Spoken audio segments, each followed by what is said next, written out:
नमस्कार मंडळी, delicious foods मराठीमध्ये आपल्या सगळ्यांचं मनापासून स्वागत। आज मी तुम्हाला ढाबा स्टाईल अगदी मजेदार अशी मेथी मटार मलाईची रेसिपी बनवून दाखवणार आहे। चला तर मग वेळ न घालवता या अगदी मजेदार आणि सुपर टेस्टी रेसिपीला सुरुवात करूया। तर या ठिकाणी सगळ्यात पहिले पॅनमध्ये आपल्याला 2 चमचे तेल घ्यायचं आहे। तेल अगदी व्यवस्थितपणे गरम झालं की त्यामध्ये 1 वाटी ताजे मटार, 7 ते 8 काजू आणि 1 मेथीची जुडी अगदी छानपैकी धुवून चिरून मी घेतलेली आहे, तर ती आता पॅनमध्ये घालणार आहे। आता ही मेथीची भाजी आणि मटार 3 ते 4 मिनिटापर्यंत आपल्याला मस्तपैकी फ्राय करून घ्यायचे आहेत। साधारणतः 3 ते 4 मिनिटं या ठिकाणी झालेले आहेत आणि तुम्ही बघू शकता की आपले मटार आणि मेथी अगदी छानपैकी फ्राय झालेली आहे। आता ही फ्राय झालेली मेथी आपण साईडला काढून घेऊया आणि त्याच पॅनमध्ये पुन्हा मी 2 चमचे तेल घालणार आहे। तेल अगदी व्यवस्थितपणे गरम करून घ्यायचं आहे। तेल गरम झालं की त्यामध्ये 2 जाडसर चिरलेले कांदे, 1 इंच आलं आणि 7 ते 8 लसणाच्या पाकळ्या आपल्याला घालायच्या आहेत। आता हे कांदे आणि लसूण आपल्याला 3 ते 4 मिनिटापर्यंत मध्यम आचेवर मस्तपैकी परतून घ्यायचे आहेत। तर या ठिकाणी तुम्ही बघू शकता की कांदे अगदी छानपैकी परतले गेले आहेत। आता यामध्ये आपल्याला 2 चमचे मगज म्हणजेच खरबुजाच्या बिया, त्याबरोबरच 4 ते 5 काजू आणि 4 जाडसर चिरलेले टोमॅटो घालायचे आहेत। आता हे टोमॅटो सुद्धा आपल्याला 5 ते 6 मिनिटापर्यंत मध्यम आचेवर मस्तपैकी परतून घ्यायचे आहेत।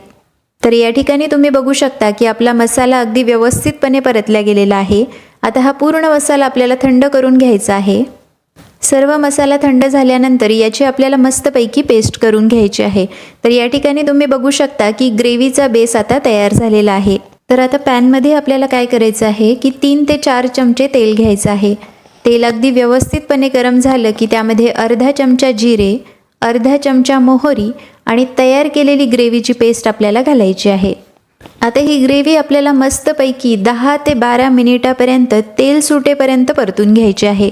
यावर झाकण ठेवलं तरी सुद्धा चालेल, फक्त अधनमधनं आपल्याला थोडंसं परतत राहायचं आहे, जेणेकरून ती खाली डागणार नाही। तर या ठिकाणी तुम्ही बघू शकता की 10 ते 12 मिनिटं झालेली आहेत। ग्रेव्हीतून अगदी मस्तपैकी तेल सुटायला लागलेलं आहे। तर आता यामध्ये आपण काही मसाले घालणार आहोत। तर या ठिकाणी मसाल्यांमध्ये सगळ्यात पहिले 1 चमचा धने पावडर, 1 चमचा काश्मीरी लाल मिरची पावडर, अर्धा चमचा हळद, 1 चमचा गरम मसाला, अर्धा चमचा आमचूर पावडर, 1 ते 1.5 चमचा मीठ आणि 1 चमचा कसुरी मेथी आपल्याला घालायची आहे। आता हे सर्व मसाले आपल्याला व्यवस्थितपणे ग्रेव्हीमध्ये एकजीव करून घ्यायचे आहेत। मसाले एकजीव झाले की यामध्ये आपल्याला 1 वाटी गरम पाणी घालायचं आहे। पाणी घातल्यानंतर ग्रेव्ही आपल्याला पुन्हा एकदा छानपैकी एकजीव करून घ्यायची आहे। आता या स्टेजला आपण जी मेथी फ्राय करून ठेवलेली होती ती आपल्याला ग्रेव्हीमध्ये घालायची आहे। मेथी घातल्यानंतर ग्रेव्ही पुन्हा एकदा आपण परतून घेणार आहोत। आता ही भाजी आपल्याला 2 ते 3 मिनिटांपर्यंत शिजवून घ्यायची आहे। 2 ते 3 मिनिटानंतर यामध्ये मी 3 ते 4 चमचे फ्रेश क्रीम घालणार आहे। तुमच्याकडे फ्रेश क्रीम नसेल तर तुम्ही घरात असलेली साय घातली तरी सुद्धा चालतं। साय घातल्यानंतर भाजी एकदा पुन्हा व्यवस्थितपणे परतून घ्यायची आहे। तर या ठिकाणी भाजीला आलेला रंग आणि टेक्स्चर तुम्ही भाजीचं बघू शकता। अगदी ढाबा स्टाईल जबरदस्त अशी मेथी मटार मलाई तयार झालेली आहे। तर आता ही मेथी मटार मलाई आपण आपल्या डिलिशियस पद्धतीने सर्व करणार आहोत।